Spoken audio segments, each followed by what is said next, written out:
Okay, so first off, I'm just going to go to the e-learning system. Hopefully everybody in this class should have your IDs and passwords by now. Some of you are perhaps new, and so you're just getting them, but again, I think it's 326. I forgot what the number was. In room 326 is where you get your IDs and passwords for getting into it's the same ID and same password you use for your email. So if you're getting into your email, it should get you into the e-learning system. The name of this one, again, is on the L drive and in our syllabus and so forth. But so EL -new dot KIMEP.kz. And so once you get in there, put in your ID and password, same as I would. So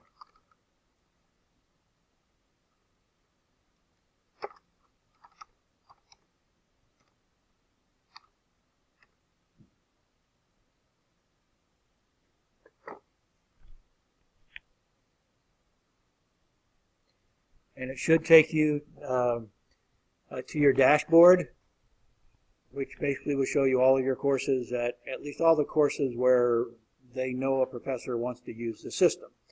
It may not show you all your courses if your teachers if they don't want to use e-learning, then those courses may or may not be listed.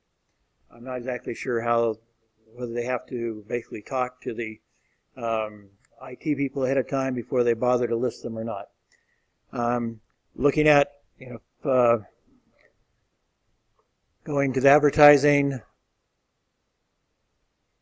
course, the first thing that I was asking everybody to do was to watch the Moodle Made Easy video, and this is in the L drive under week 1, but it's also here in case you want to reference it when you're doing your quiz. There's a 3-question quiz, I believe it is, so it's not a very hard quiz, but I just want to make sure that you know how to use the system. And then I sent you the other day request to start watching these videos. There's like a dozen videos, and they're only 2 minutes long each, so it's like less than a half an hour worth of viewing. And you can, but there is one question for each video, and they're in order. I told them to stay in order rather than shuffling around. I hope the system obeyed me, and so it makes it a little bit easier just going in, watching the video, and answering one question. You can, as I mentioned in the email I sent out, I said 2 browsers, but I think it'll actually, you can open 2 windows of the same browser and maybe 2 tabs. Let me just try opening another tab and see what happens if I just use this tab and open it up a second time. So again, EL, going back in.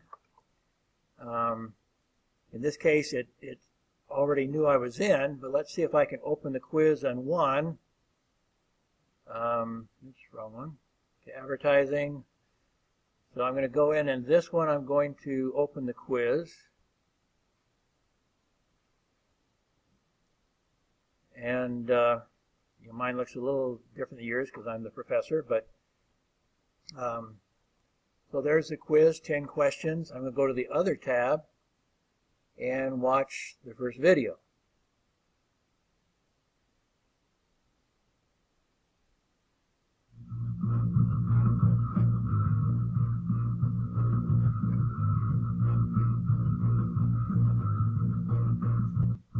Okay, so I'm watching that in one tab. Marketing Communications, or IMC, is a concept. Okay, so let's say I watch it and I'm all done watching it, and I can just go to the other tab, and here's my first question. With integrated marketing communication, you reduce the need for time-consuming SWOT. Hopefully that relates to that first video, because I tried to tell it to stay in order.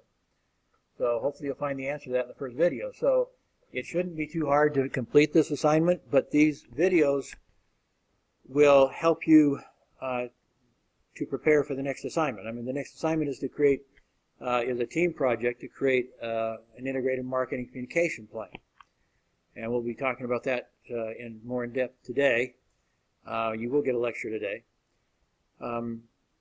So those videos, though, will help you to do that, to understand different aspects of your IMC. So if you have not watched them and finished and done this quiz yet, please do that for your own sake. It'll help you to finish your next project. And again, these quizzes are not worth much individually, but altogether there will be 20 quizzes on the e-learning system during the semester. That's 20% of your grade. So that's still significant. That's the difference between A plus and A minus or whatever it works out. So probably, since you wouldn't probably get 100%, it's probably more likely the difference between an A plus and a B. If you drop those, if you didn't do any of these e-learning quizzes. So it's important to do them. And it's important, the main reason to have it is to make sure you're watching the videos on the e-learning system, because both I and other professors have put videos, have tried flipping the classroom in the past, and whenever we haven't had a quiz for people to complete at the end of the lecture or whatever it is, whatever video or whatever information we're trying to give to them, half the class doesn't bother to watch the video. Even though it's going to kill their grade, even though they're going to screw up their midterm. I don't get it. I was one of those nerdy students that had to try to get a perfect grade all the time, and I don't get it. So, but somehow, for some reason, when we try flipping the classroom, half the class doesn't watch the videos, even though it's going to kill their grade. So I don't get it. So I have to make sure they have some immediate incentive to do it. I think part of the reason why they don't is they always say, maybe mañana, tomorrow in Spanish. That's kind of Mexicans are known to be a little, they're accused, it is racist, that they're lazy. Mañana. No big hurry. But anyway, I think that's what students get. They're a little bit mañana oriented, and so they get behind and they say, I guess I can't do it now, it's too late, and pretty soon they screw up their whole semester. So anyway, watch the videos in this class particularly, because that's where you're going to get your information. That's where you're going to get your direction. You cannot pass this class without watching videos. We're flipping the classroom. In class, I'll try to help you as best I can, but I can't redo a lecture in class. That's not possible. So you need to watch the lectures, and there will be a quiz after every lecture, because I know some of you won't watch it if you don't have an incentive. Okay, so any questions on the e-learning system before I turn that off? Has everybody gotten into it already? Anybody have any problems getting into the system? I had somebody from my other course that I'm also flipping come in, and it was something really silly. Just something simple, and he was able to solve this problem. But so don't get stalled over something simple. Don't get stalled for any reason, even if it's not simple. Don't get stalled on your assignments because you can't get into the system, please. Feel free to come to my office anytime you need help. That's what the other student did, and that is fine. No problem. So very quickly, just to review what we're doing in the immediate time frame. You have your first assignment is your IMC marketing plan. These various projects are worth 4 points each, 5 if they're a team project. So they're actually worth more as a team project because it added up right. I don't know. But that's okay.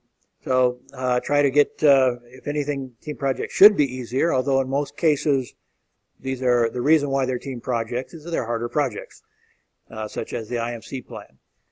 Your IMC plan could well be 20 pages long. Some are. There's an example on there that was authored by Yulia An. I don't know if any of you were here when Yulia was here, but she was a perfectionist. I don't think I've ever had a better student anytime, anywhere. In fact, she just completed her master's degree, is starting on her doctorate. She co-authored 3 of the chapters of the 7 chapters I just wrote for this book that I co-authored. because I respected her enough that, and frankly, she was my best co-author. And that included a top professor from University of Louisiana, Lafayette, who's one of the heads of one of our accrediting bodies. She was far better than him, and he's an old pro. But it wasn't so much that he's not capable. His wife's been having problems. His dad died. A number of things happened. But even though he had an assistant helping me, neither one of them, both of them together, were not as good as Julian. So it's a good model for you to look at. Is the one produced by Julian, and that's in week 2 folder. There's also some others. There's another kind of generic one in there. I think the generic one might be in Word, so you can actually copy it and kind of start with your generic, and there's a lot of blanks in it that you'd have to fill out, and obviously the content in neither one of them is the same as your subject will be this time. So you have to make obvious changes, but the model, either the Julian model or the generic model, would be a good place to start. There's some others too, some other references that your team might want to take a look at in completing this project. Looking down at our schedule, I will be talking about the IMC today, so you understand it a little better. A lot of the notes on the left are not valid. I'll change the subjects as we determine who's going to be teaching what course. I thought I'd actually already changed those, but I guess I didn't. But anyway, I'll change this column here maybe today, possibly. I didn't realize I hadn't. But anyway, going back to your, so we'll be talking about this today. And week 3, by the end of next week, you should have the IMC plan done. So we need to get you started today, which includes we need to get teams created, and you need to understand what IMC is. Again, if you have a team, there's 13 students. I think we'll create teams of 4, so there'll be 3 teams. So there'll be 4 of you to work on it.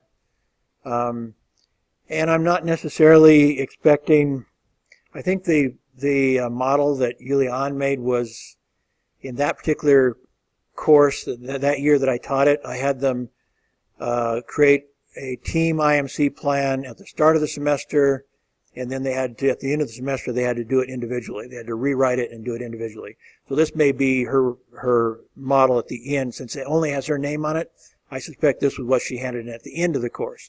So I don't really expect you to be as good as Julian's model. Not only because she is an excellent student, but because she did it at the end of the course, not at the beginning. But it gives you something to aim at, so a target to look at. Okay, so it's important that I go ahead and start talking about IMC, and that'll hopefully clarify this project. But maybe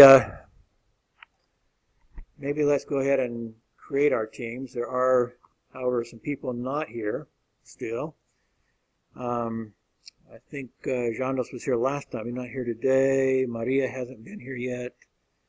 Nurkanat, I don't think has been here yet. So there's 3 people not here. We'll put 1 on each of the teams. One of the questions was making sure that we had somebody that knew video. Let's maybe start off here with these first 2 rows that we have here. So that would be, where are we at here?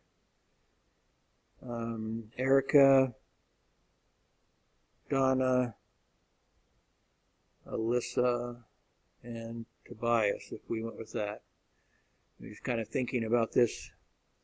Okay, if we went, yeah. So you guys, you 3, one of you have good video experience? Or some video experience? Okay, yeah, okay. So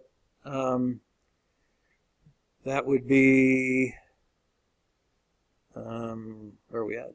Evelina and Lucia. And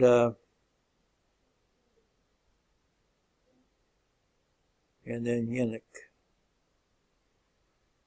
Okay, so then for now, that would then mean Amagul and Aliyah and Naidu. And then I think with the last group, I'm going to give you Maria. She's pretty skilled. And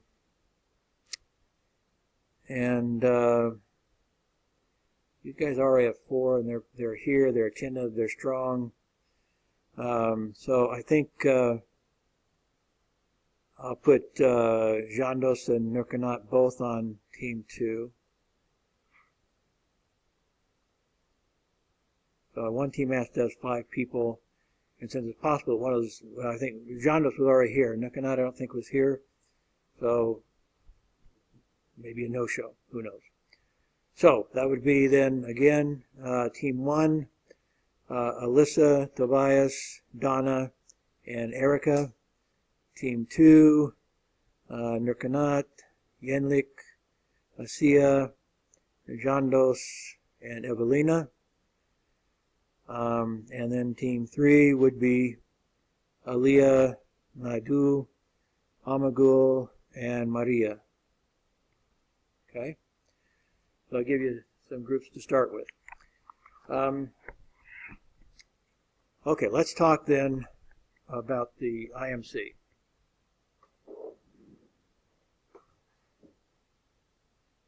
Okay, so we talked about just a little bit the other day, integrated marketing communication. What's somebody remember from this? What is IMC in general? Anybody? What are we integrating, for example?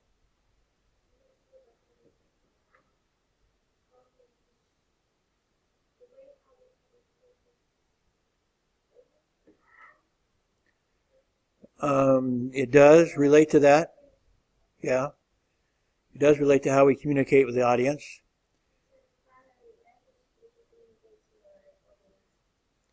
The viral, you said? Oh, the primary message? What's it mean internally? What happens inside an organization when you have IMC? Anybody? Basically, it integrates everything inside too. So you're going to have a boss of all communications if you're running IMC properly. So there's somebody who's in charge of everything, which includes PR, advertising, social media, direct sales, anything that relates to marketing your product is going to be under one person, and they're going to integrate all their efforts on one and focus on this one message. So it is how do you communicate, but it's also how do you create that message. Because we'll go into a little more detail as we proceed.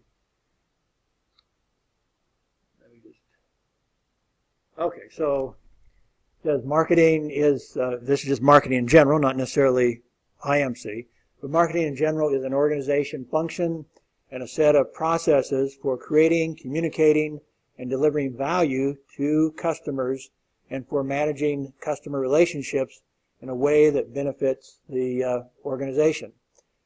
So when they talk about value, what do you think they're talking about here? What's your value? Whatever you're selling. Somebody's paying you something for something. And so it may be something that's concrete or that's physical. It may be a bar of candy or whatever, but it could also be consulting. It could be something that you cannot see. Whatever it is that they think is of value, they're going to pay you for it. That's your product.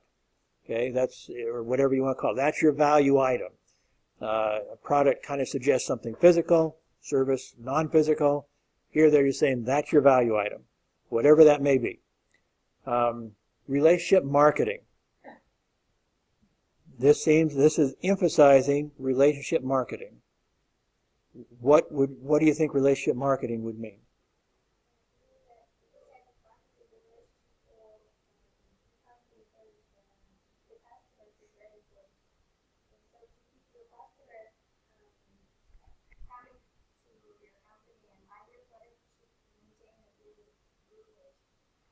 Okay, it's definitely about, it's a more personalized relationship with your customer, and they do this in many different ways, and we will get more into that in just a second. Mass customization. This term originally meant that you're mass customizing a product. In other words, you allow somebody to tell you what color they want your car, or what additions, what they want you to add to the car you're going to buy. And they try to do it in such a way that's somewhat mass produced still. It's sometimes easier, in fact it definitely is easier, if it's not a real complicated physical product. Then the mass becomes a problem. Customizing one thing, mass customizing something else. And so in this day and age, you could envision this happening with 3D printing. 3D printing is going to revolutionize manufacturing. Anybody know what 3D printing is? What's 3D printing? Anybody?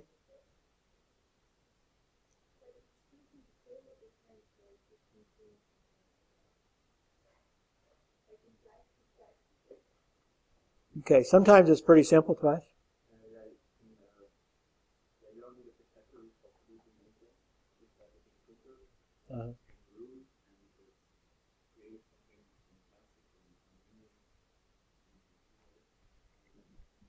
Right, and it's getting more complicated. I mean, it is, what they can produce with 3D printing is becoming more and more complicated. It's not just plastic anymore. It can be lots of things. And they envision the time when they could actually produce body organs with 3D printing. That's part of their futuristic plan. I mean, they're talking about producing anything with 3D printing, including body parts, as amazing as that sounds. So they're not putting a limit on themselves when they talk about 3D printing. So obviously the future is for mass customization, especially when you're talking about things like that. And they say, I need a new kidney, please. How much will that cost me? I don't know.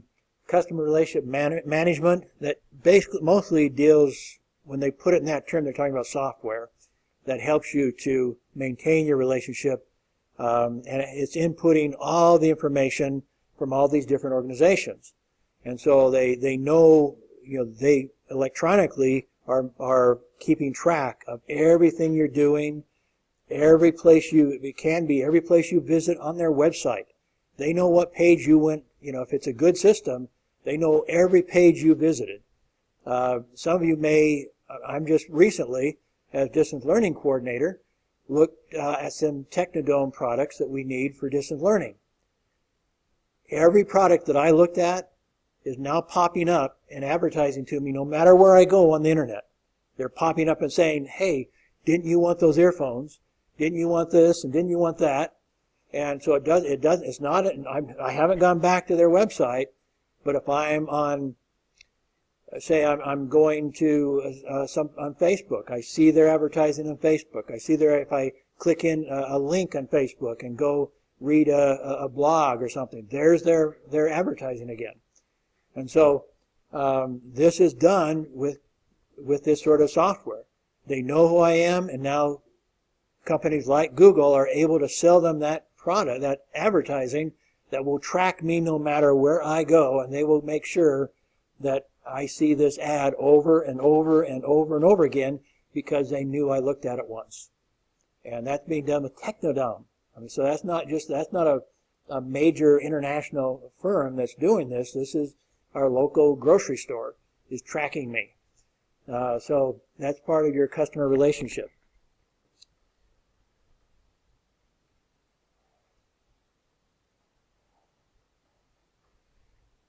So we already talked a little bit about relationship marketing, and so we're getting lots of input to build this relationship.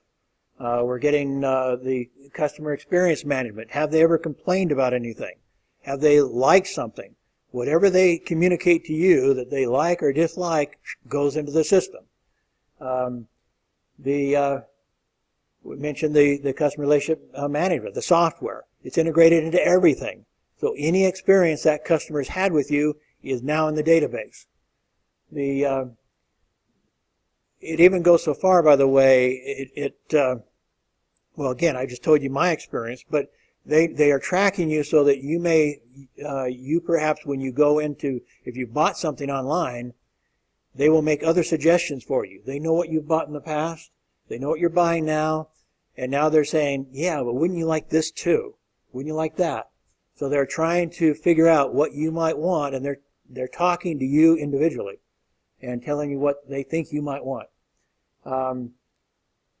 Lead generation, customer data management. So let me jump over to another one first. Multi-channel strategy, mobile and social CRM. That leads to some of these other things. So again, they're following you in Facebook, they're following you in Twitter, they're following you in all the social media, they're following you as you go shopping online. So as I mentioned the other day, IMC was created in the early 1990s. But, I mean, now, in those days, it was debatable. In those days, it started with the databases. And so they started tracking people with databases then. I mentioned I got into databases at that time, and it was an important part of my career was to learn database. But that was nothing compared to today. With all the social media and all the database possibilities and tracking you no matter where you go on the internet has made IMC an absolute necessity. For any sizable company that can afford this kind of software and so forth, they desperately need to follow IMC strategy because it works. I mean, it definitely, when you can personalize your relationship with every one of your potential customers, this changes everything. This is no longer just blaring ads over the TV trying to get people to come buy something, not knowing who they are, not knowing what they want. They had some small, they could make some small gains in the 1990s, in the early 1990s. For example, magazines and cable were both among the different media that allowed you to target. Not everybody watches sports on cable, right? So they know the demographics of who's watching sports. They know the demographics of who's watching the romance movies on cable. I mean, you know who the people are, right? I don't have to even say it. They have all these other things. They know exactly who's watching every channel on cable. So in the early 1990s, that was one of the areas they could exploit. You know, I want, you know, this product is usually bought by men of a certain age. I'm going to find the channel on cable that men of that age are attending, are watching. It's not perfect, but it was some customizing of their relationship with those potential clients. Same with magazines. Again, there's sports magazines, there's women magazines, there's fashion magazines, there's a magazine for water. There's a magazine, you know, everything in the magazine is about water. There's magazines for just about everything. And that grew mostly because of this, is that they realized that they could make money if they specialized enough to find a target market that somebody would want. And so they had to find a target market that had enough advertisers that would want those people. Once they did, they could make money. There was a local publisher who came to one of my classes a few years ago. It was, I think, like back in 2009. It was right in the middle of the Great Recession. And they, some of you may have heard this story before, but I think it's worth repeating. They had created a magazine that the main contents, the main editorial contents were hair fashions and nail polish and, you know, some dresses and stuff, but everything towards women, everything towards fashion. And their key to this was they delivered it free only to beauty salons. All of their distribution was to beauty salons. And so they would distribute maybe 50 magazines to each beauty salon in the city. Very easy distribution, and the exact right customers or potential customers for their advertisers. And so they were selling up a storm in advertising. And one of our students said, well, how's the recession affected you? And I'll never forget the publisher's response. He said, what recession? It didn't affect them because they had the right product that aimed at the right target market and had advertisers galore to sell to. So that also was available in the early 1990s. So magazines, cable, and some other things were available that would allow you to more like start personalizing. But it was nothing like what we have today. I mean, that's nothing at all like what we have available today with all the tracking and social media and stuff. It's a totally different game. So then that goes back to lead generation. You use your social media, and you start figuring out. You start maybe communicating them with your own social media messages, maybe some social media advertising. I mentioned the other day native advertising. Anybody want to remind us what native advertising is?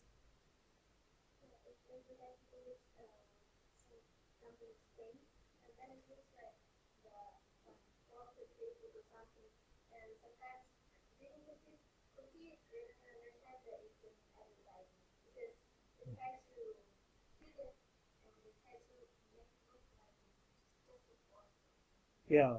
Native advertising, as I mentioned, is not new. I'll show you some that I did 30 years ago, almost 40 years ago. So it's, in fact, more than 40 years ago. I'm getting so old. So, it's not brand new. I've made quite a bit of money and had quite a bit of success using native advertising. But most publications and most media did not use native advertising, and we didn't have that name in those days. We didn't call it that. We didn't have a name yet for it. But today, everybody's getting into native advertising. As I mentioned, Wall Street Journal's into native advertising, and definitely Facebook. If you look in your timeline, you'll see these postings that say sponsored on it, and that's their native advertising. That somebody's paying because they want to go beyond their actual fans and followers and friends. They want to go past that. They want to go to people that have not seen them yet. And so they pay for sponsored advertising so they can go to 1 million people, none, of which hardly any of them are their actual own followers. So they pay for that. Of course, there's other advertising on Facebook and social media, those little square ads off to the side, and they pay for that obviously too. But the ones that are showing right now to be most effective is native advertising, especially native video advertising. Really, video is, we'll talk about this more in the future, but video is the most powerful type of advertising online as well as offline. And they're finding that there's a big surge in using online video advertising right now. This year, they've talked about the rapid increase of online video advertising, which, by the way, in the articles I wrote last year that came out in the book, did predict that. Because that was obviously where it was going. Absolutely. In fact, I predicted it 7 years ago, I think, or about that long ago. There was about that time, maybe 6 years ago, around 2010, I saw a chart of what that eMarketer is an online company that kind of tracks all the marketing online. They had done a study of what they call it, time spent. And they showed, on one hand, on one column, they showed how much time people spent with a certain medium. And then next to it, in the next column, said what percentage of advertising, of all the advertising, I think it's probably just the U.S., the United States, what percentage of their time was spent with this medium, of all their media time, so to speak, how much was spent with this medium, and what percentage of the advertising did they get? I don't remember exactly the number, but TV got the most had the greatest share of advertising time, and they had almost exactly the same amount percentage of the overall advertising budget in America. Some of the others that I still remember and discussed with my students at the time in this class was newspapers was way lopsided. They had about I think they were less than 10% of the media time was spent with newspapers then, and they were getting 30% of the advertising. They were getting way more advertising than they deserved because they were traditional. Everybody was used to advertising in newspapers, but they had lost their audience, and people were not spending much time at newspapers even in 2010 when that study was done. And then it showed the internet, and the internet was significantly undervalued, but it was something like also 10% of the time was on the internet, and they were getting like 5% of the advertising. And then they showed mobile. Mobile was like 6 or 7% of all the media time at that time was mobile, and that wasn't where it really took off. It took off in 2012, but it was still significant even in 2010, and they had essentially no advertising on mobile, nothing. I mean, it was like a 0.5% or 0.25% or something, almost nothing. And I told my students, watch this. Mobile's the next big deal. And now it's booming right now. Mobile is booming, absolutely booming, because advertisers aren't stupid. And they realize that what they're really buying with advertising is your attention. That's what they're buying. That's all they want is your attention. And so if a newspaper is down to under 10% of the time, they're not worth 30% of the budget because people are not spending much time and they're not going to see your ad. Whereas if they're, the media TV is starting to drop now. So my forecast in one of my chapters was what's happened to newspapers 10 years ago is now going to happen to TV. It's going to plummet. It's going to be replaced by online video very quickly in the right now as we're talking. Anyway, so you create these relationships through social media. You hand them off to your lead generation folks, and they then start following up to convert your fans or whatever into customers. So here's an example. You do your social media marketing. That's both the free marketing. When I say marketing does not mean advertising. Marketing is all of it, is everything. So marketing includes PR, it includes social media, it includes everything. So it's not paid for. So when we talk about integrated marketing communication, we're not talking about paid advertising anymore. Marketing is any communication. And integrated marketing just emphasizes that you're now trying to find a center of focus for every individual. You're going after the relationship marketing. You're going after, you're trying to coordinate all your efforts to get to that customer through all these different ways that we've already talked about. So you do your social media marketing, and maybe what you're going to offer in your social media marketing is a free ebook or a free webinar. We're going to have this free webinar on how, let's say KIMEP does it. We're going to offer a free webinar on how to do social media marketing. Okay, somebody in the business college is going to offer this free webinar. And so people come to this website that you have what's called a landing page. So you connect your landing page to your social media marketing. They go to the landing page, and they're going to ask you for your name and your email address in order to go to the free webinar. So you give them your name and your email address at least, maybe something else too, your company name. They're probably just the first time, if it's done well, they're only going to ask you for a few things. Then they're going to let you go to your webinar, and hopefully they do a good job. You like it. They're going to ask you, can we send you more information about more free things? Our new free newsletter, free ebooks, whatever. And they're going to start building this relationship with you, because if you like the first thing, you're going to want more. And so they start building it up. The second time you sign up for something, a free ebook, they're going to ask you for more information, perhaps. Just add a little bit. What's your company? How many employees do you have in your company? They're going to start trying to get a little more information as you go along, as you build this relationship. And ultimately then they're going to, well, first off, they're building their thought leadership. You start respecting them. They start building credibility in you. And you feel like you do have a relationship with them. So you like them. And so at some point they hand your name off.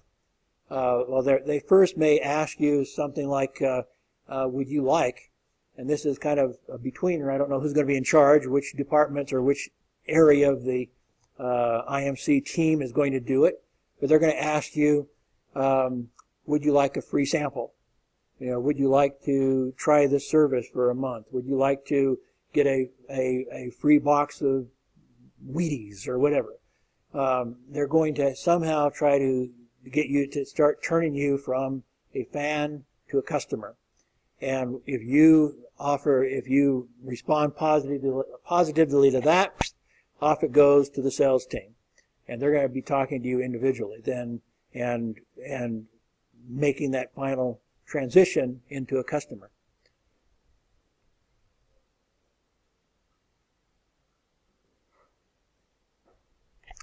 We see in America, I presume this is mostly based, I think it's actually more than America, I think it's international, but I think this was actually from one of these organizations that has used this kind of IMC approach to building their business and using a lot of video, webinars and stuff. They are what they found in their latest, one of their latest surveys is that companies are going away from what they call outbound marketing, which is paid advertising and things like that, things that you have to pay for, and they're going more towards inbound marketing, which is typically stuff you don't pay for. So your social media marketing and your free ebooks and your free webinars, all that sort of stuff is part of inbound marketing. And this is their primary lead sources by inbound or marketing or outbound marketing. You see that the inbound marketing is almost 50% of all their leads now is coming from that. And their paid advertising is collapsing. They're not even bothering to pay for advertising anymore in a lot of cases. This doesn't add up to 100%, and I'll show you another chart here real quick to show you where the others go. This one was asked which lead sources have become more important over the last 6 months. So this shows a trend of where they're going. Social media, inbound, what we call inbound marketing, blogs, inbound marketing, search engine optimization. Well, it definitely relates to inbound marketing.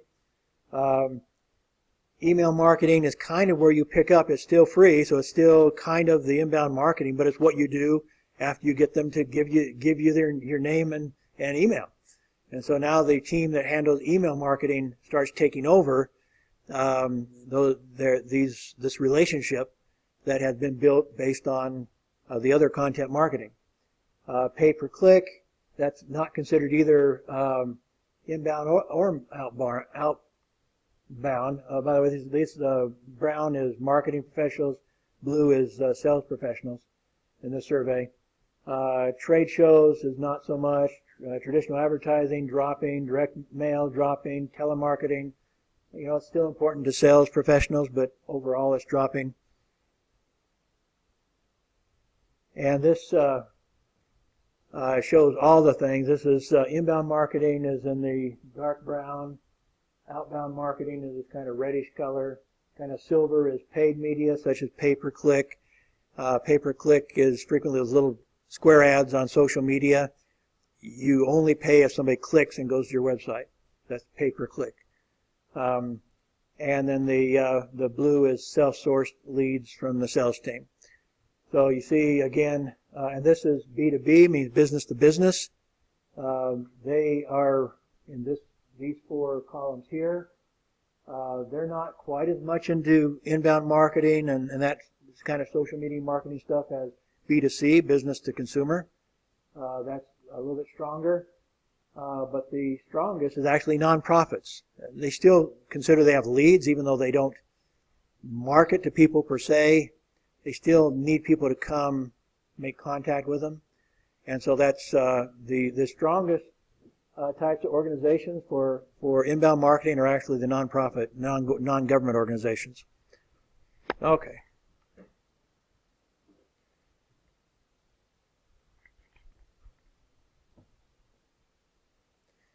Hey, once you start deciding what how you're going to coordinate your sales, then that's only then are you really ready to start creating advertising copy. And I said advertising becoming less and less important as part of this media mix that you will use in advertising or in marketing, better said. But you start, what is the brand? What's our brand image? What's our position in the market? What are we supposed to look like? Who are we marketing to? This ad suggests rich people. Okay, this isn't being marketed to me. I don't even wear watches. I have my cell phone. Why would I want to watch? That's just a waste of money. But everybody, they have to figure out what kind of image they want before they start creating their advertising. This is what traditional approach to marketing would look like. Each of these aspects of marketing was separate. They didn't fit together. So you'd have somebody in charge of point of purchase advertising. Point of purchase is what you see when you go to the store and they have some signage, or maybe they do something special. They might even have, it maybe crosses over a little bit with sales promotion a little bit. They might have somebody there giving you a taste of their new product for free. That's really popular in America. You can I'll practically go have a meal just walking around some of these big grocery stores getting free products on certain days. But anyway, so your point of purchase is what they see at the time when they're in the store. The publicity referring more or less to public relations. Sales promotion, as I said, are we going to do a special offer, a special incentive, do a special maybe at loss sale on this? What are we going to do? What can we do with the price and so forth to try to give people an incentive to buy our product? In the center, you'd have the media advertising. But I said that's becoming a smaller part. Special events. Maybe you might sponsor a golf tournament, something like that. And so you try to build your brand through some sort of special events. Well, here they have separate publicity and public relations. They're related, though. I mean, it used to be almost the same thing. Now they are a little bit different, but still they're pretty close. Direct marketing is basically anything where you address the consumer directly. So it could be, okay, they didn't put sales per se, so in this case I think they're adding sales as part of direct marketing. So somebody calling you on the phone would be direct marketing. An email to you would be direct marketing. Anything where they're talking to you truly individually, not just because the database is directing them, but because they actually have somebody talking to you, trying to convert you. Interactive marketing, again, would be something related to the internet, and it could be, you could include webinars where you're interacting with them. It could be automated also in some ways, depending on what it is you're trying to do. So in the new integrated marketing perspective, everything fits together. You have a team that are piecing all this together. What is our message? What are we trying to do? Let's coordinate everybody in this one marketing attempt. So that's the difference between integrated marketing communication and traditional marketing. Is the other one, every one of these were basically their own department, and they did not work together. They had nobody over them. They had nobody trying to coordinate them. And so it was very disjointed. So IMC is a strategic business process used to plan, develop, execute, and evaluate coordinated, measurable, persuasive brand communication programs with consumers, customers, prospects, employees, and other relevant external and internal audiences. The goal of IMC is to generate short-term financial returns and build long-term brand value.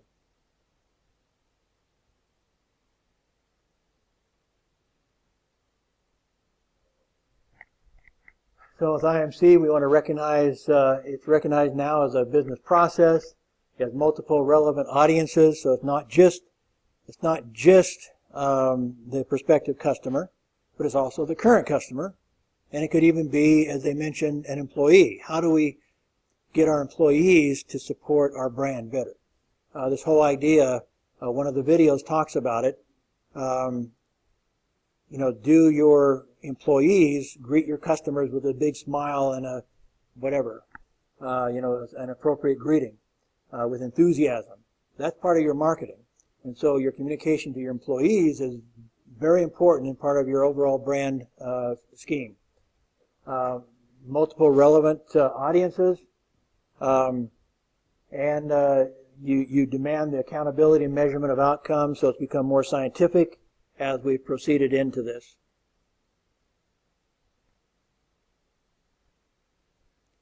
So I'll try to wrap this up real quick. So we're going from media advertising to multiple forms of communication. We're going from mass media to specialized media.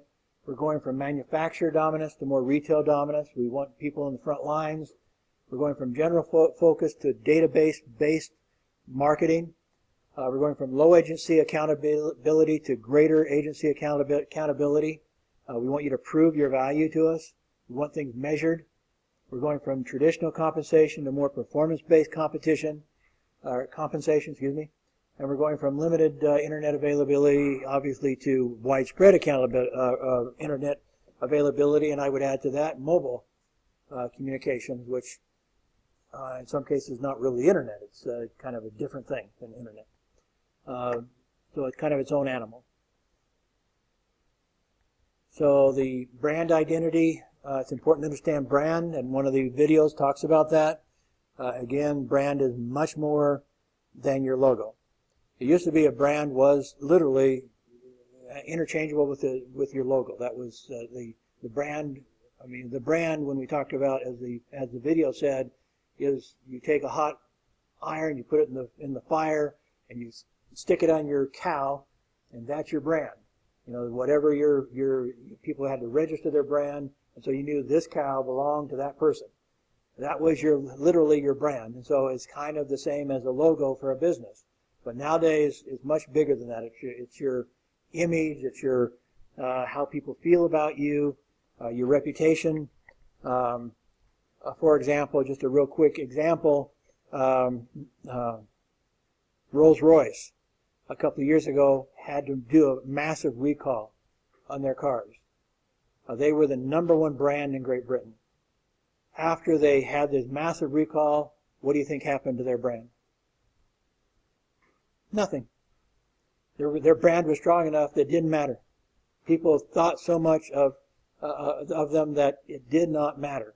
If that had happened to somebody else, their brand would have been severely damaged, but not with Rolls-Royce. Their brand did not budge from being #1. So brand is very important. So we start talking about all these different ways of communicating, and this all shows up in your IMC plan, by the way. You need to address everything that you think is relevant. Maybe some of it is not relevant. So you have to decide, is there any direct marketing relevant to it? Advertising, of course. Internet marketing, of course. Sales promotion. What kind of, again, do we do a half-price sale? Is there any sales promotion related to this that we could do? Publicity and public relations. How can we take advantage of that? Personal selling. Do we actually have a sales team to call people on the phone or go visit them or whatever to try to close this deal? What do we have to do? So all this has to be integrated.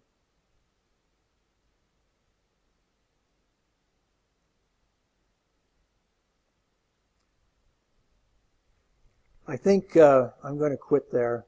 We'll maybe go through the rest of this later, but I think that gives you a good idea of where we're at. So I'm going to stop that and pause it. Okay, so this is a website by my nonprofit organization called the International Education Institute. And like I said, not-for-profit, and currently has absolutely no income revenue. This was the organization I used to get my contract with the state of Washington to do communications consulting with the state of Washington, with the migrant bilingual education program. But after I came to Kazakhstan, I didn't have any purpose for it, really, other than to use it purely as for to create a positive product for people, something that would help people, but there's no money involved. So anyway, I was invited to go to a UN-sponsored conference that was celebrating the 20th anniversary of a big conference they had right after Kazakhstan gained its independence. And the subject of that conference over 20 years ago was diversity of opinion and free speech, and how do we foster a society where free speech and free flow of ideas is not just accepted but desired. So they wanted they were going to have a panel on public service broadcasting, which in America there's a public service broadcasting organization that funds a lot of free programming, a lot of informational programming and stuff. Great Britain has something like that. A lot of countries fund their public service broadcasting, and some don't. Some give tax breaks, some don't. Some are mostly sponsored by universities, some by NGOs, some by just independent TV stations that then affiliate and get some money from the government. But it's supposed to be non-political, it's supposed to be educational, it's supposed to be uplifting and be of public service, obviously, by its very name. So with the recession, at the time they were talking about a lot of governments cutting funding for public service broadcasting. And anyway, so they were having this panel and somebody didn't show up, and so they said, "Hey, Dr. Harvey, will you come be on our panel? Talk about this." Well, they gave me 5 minutes to prepare, but as I sat there thinking about it, I thought, duh, public service broadcasting this is going to be its golden age. In the past, they've been paying millions and millions of dollars to set up broadcasting. Who needs broadcasting? We've got the internet. And so I proposed to them that like I said, that this should be the golden era of public service broadcasting or public service video. It's just not going to be through broadcasting. Broadcasting is going to disappear with the newspaper, with printed newspapers. It's all going to the internet. And an online public service broadcasting station, if you would, has so many advantages over one that actually is broadcasting. One that's actually broadcasting has a lot more expenses. You show one TV show at a time. If you're on the internet, I have on here hundreds of links to great educational, the sorts of things that you would see on, that would be shown on public service broadcasting. But it's on the internet instead of broadcasting. And so I searched around and found, some great sources for great, like I said, the same sort of stuff that they're showing through the airwaves that they can see on the internet.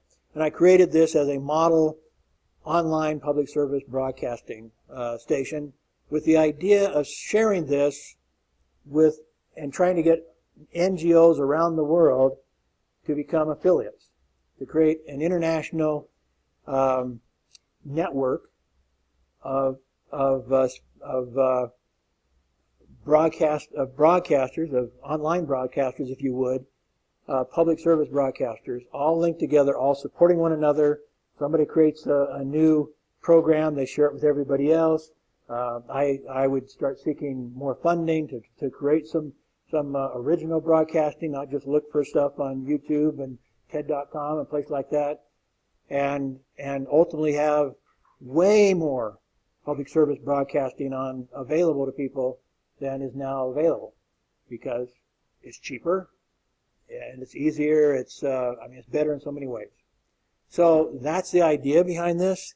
And so the challenge will be, how do I get NGOs around the world, universities around the world, organizations around the world to affiliate with this, with the internet, with IEI TV? That's the challenge. So it's not, I mean, there might be some paid aspect, and that's something we can talk about. But actually what I'm thinking about is instead just a little bit of advertising. I don't want all this garbage advertising you get on the internet. I don't want that. I do want to be able to offer, like a network, a TV network in America, they don't charge their affiliates to become affiliates. Instead, the affiliates have to run advertising that the network sells. And so it's a little bit more like commercial advertising in America. The network sells a little bit of advertising that pays for their cost. It wouldn't be near as much as in a regular TV network, but they sell some advertising to pay for their cost, and so it's free to all the participants. There's no cost to any NGO, any university, any organization that wants to affiliate and get all this programming updated every week or however much, how often, that depends a little bit on funding. However often we can update it, they have that ability to update immediately, and so they keep their viewers coming to their website. I haven't ruled out letting for-profit companies affiliate, but anyway, I know we're out of time. So that you can go to the site. It does have an about IEI, and it has how to own your own TV channel free, and so that's kind of right now what I have. And I have I think on this one, a little bit of a video. Yeah, a little bit of a video that I created previously. And a few, there's actually a form to fill out if somebody wanted to affiliate. Like I said, it's not been promoted. So the question is, how do we build this nonprofit, non-government network of online TV stations? That's your challenge as your IMC challenge for your teams. Okay? So I become familiar with this. And then next class, I forgot that Tuesday wasn't going to be a class. So again, I might give you a little bit on the internet to look at. But next week, I don't want to take any of your time in class other than to answer your questions. So because this is a pretty big project, you need to get done with it. So next week, it'll be mostly teamwork. Okay? Okay, thank you.